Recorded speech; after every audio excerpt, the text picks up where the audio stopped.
Naniniwala tayo na hindi hadlang ang kahirapan para magtagumpay sa buhay.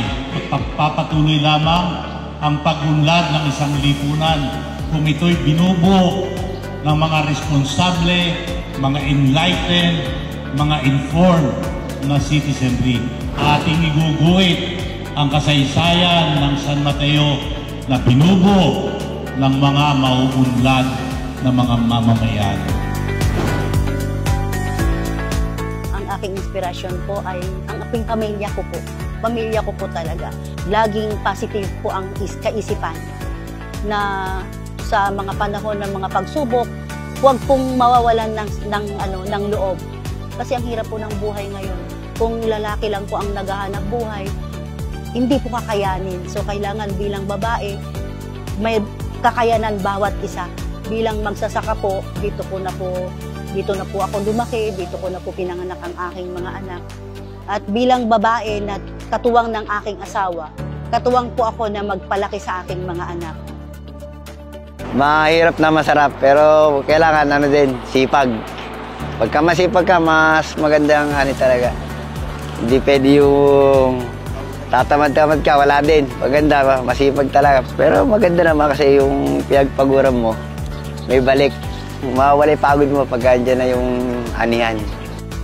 Kahit naman siguro sa ibang mga profesyon o trabaho, madalas ang inspirasyon natin ay pamilya.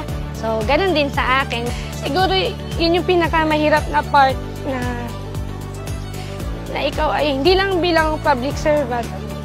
Marami siguro makaka-relate, no?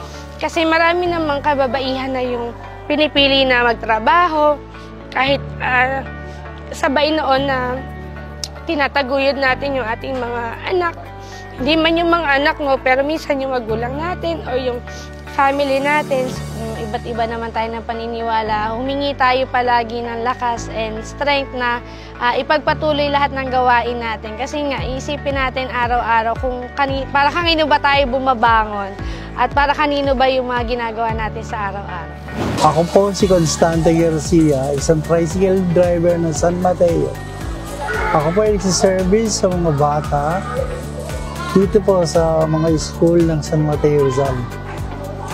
Ang inspirasyon ko po sa aking pagtatrabaho ay ang aking buong pamilya. Mabuhay ang manggagawang Pilipino.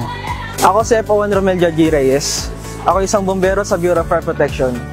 At ang aking inspirasyon ay aking pamilya, sapagkat sila ay aking mahal. Mabuhay ang manggagawang Pilipino. Ako po si Susan Cruz, tindera rito sa San Mateo Public Market ng San Mateo.